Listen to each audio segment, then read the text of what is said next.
Hey you, তুমি এটা কি করছো? হ্যাঁ, তুমি ওই লোকটার পা টিপছো কেন?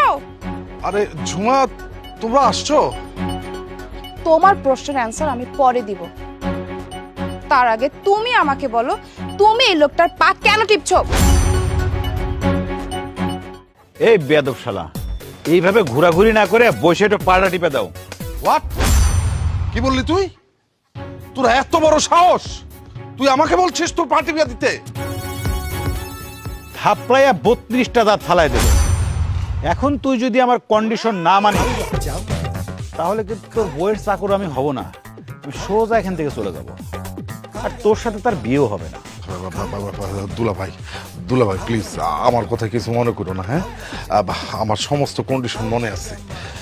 এই কন্ডিশন তো আমার জীবন মরণের, কোনোভাবে এই কন্ডিশন ভোলা যাবে না। আমি আপনার কথা জ্ঞানে সজ্ঞানে মনে রাখবো, কোনো সমস্যা নেই। আপনি যদি আমাকে ফুটবল মনে করে আমার গায়ে একটা লাথি মারেন, আমি তাতেও কিছু মনে করব না। আমি গাধার মতো আপনার আদেশ শিরোধার্যভাবে পালন করব। বাবা, এই তো আমার বেয়াদব শালা সবই মনে আছে। জি দুলা ভাই, আমার সব কিছু মনে আছে, কিন্তু সমস্যা হচ্ছে কি, এটা তো একটা পাবলিক প্লেস, আমার তো একটা মান সম্মান আছে।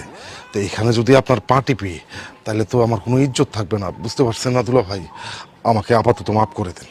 কোনো মাপটাপ নাই, পা টিপি নাহলে আমি জায়গা। আর না দুলা ভাই, আপনি যায়েন না। আপনার উপরে আমার সমস্ত কিছু নির্ভর করতেছে। এটা আমার জীবন মনের প্রশ্ন, কোনোভাবে এটা হেলাফেলা করা যাবে না। আপনি বসেন, আমি আপনার পা টিপে দিতেছি। বেয়াদব শালা, তোরে দিয়ে যে আমি আরো কত কিছু করাবো তুই ভাবতেও পারবি না। আমার সহজ সরল বোর্ডারে তুই আর তোর মা মিলে কত জ্বালাইছস, অত্যাচার করতে করতে বোবার মতো বানায় ফেলছস। এইবার আমার পালা, তোদের সবাইরে দেখ কি কি করি। ফকিন্নির বাচ্চার কত বড় সাহস, আমারে মাইনকার চিপে আটকে লোকজনের সামনে আমারে দিয়ে পার্টি পাইতেছে।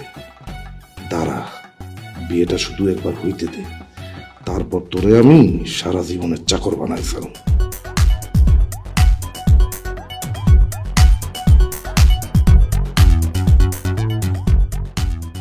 ঝুমা, দেখছিস তোর হবুবর কি করছে? হায় আল্লাহ, এটা আমি কি দেখছি আম্মু? আমার হবু বর অন্য একজনের পা টিপছে। হেই ইউ, তুমি এটা কি করছো? হ্যাঁ, তুমি ওই লোকটার পা টিপছো কেন? আরে ঝুমা, তোমরা আসছো? তোমার প্রশ্নের অ্যান্সার আমি পরে দিব। তার আগে তুমি আমাকে বলো, তুমি এই লোকটার পা কেন টিপছো? সবুজ, এইখানে কিন্তু কোনো ভূমিকম্প হয়নি। তোমার হাত পা কাঁপাকাঁপি বন্ধ করো। আমি যে প্রশ্ন করেছি সে প্রশ্নের অ্যান্সার করো। তুমি এই লোকের পা কেন টিপছো? সবুজ, চুপ করে আছো কেন? কিছু বলো, কিছু বলছো না কেন? না না, কোনো প্রবলেম নেই মা, কোনো প্রবলেম নেই। আসলে হয়েছে কি, আসলে আসলে আবার কি? হ্যাঁ, তোমার কথাতে আমার কেমন যেন গরমিল মনে হচ্ছে। না না, কোনো গরমিল নেই, কোনো গরমিল নেই। আসলে হয়েছে কি, তোমাকে বলছিলাম না যে তোমার জন্য একটা চাকর ম্যানেজ করছি, এই সেই চাকর। কিন্তু ওর একটা প্রবলেম হচ্ছে, ও সব কাজে এক্সপার্ট না। বিশেষ করে ও হাত পা কিভাবে টিপতে হয় সেটা জানেই না। এই কারণে ওর হাত পা টিপে আমি ওকে শিখিয়ে দিচ্ছি, এই আর কি, যাতে আমাদের বিয়ের পরে ও আমাদের দুজনের হাত পা টিপে দিতে পারে। বাই দ্য ওয়ে, তোমাকে কি আমি গাধা বলবো নাকি বোকা বলবো আমি কিছুই বুঝতে পারছি না। যাই হোক, আয় ছেলে, তোমার নাম কি? রানা। দেখতে শুনতে তো বেশ মনে হচ্ছে। কাজকর্ম পারবে তো ঠিক মতো? সমস্যা নেই, দু চারটা চট থাপ্পড় মারলে শিখে যাবে। আহা মা, চুপ করো তো। এই চাকরকে কিন্তু আমার বেশ পছন্দ হয়েছে। এই শোনো, তুমি কিন্তু আমার পার্সোনাল চাকর। আরেকটা কথা, ভালোভাবে মাথায় ঢুকিয়ে রাখো, আমি তোমাকে যেভাবে চলতে বলবো তুমি কিন্তু ঠিক সেভাবে চলবে। আর আমার কথার অবাধ্য কোনোভাবেই হওয়া যাবে না, বোঝা গেছে? জি ম্যাডাম। একেবারে তোতা পাখির মতো চাকর, তোমার কথার বাইরে মিঠু শব্দটা উচ্চারণ করবে না, ঠিক না?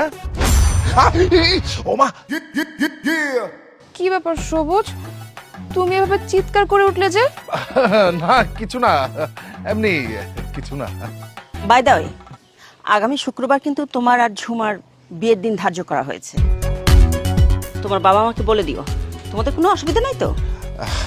আলহামদুলিল্লাহ আলহামদুলিল্লাহ, কোনো অসুবিধা নাই, কোনো অসুবিধা নাই। তাহলে আগামী শুক্রবারে ফাইনাল। আলহামদুলিল্লাহ।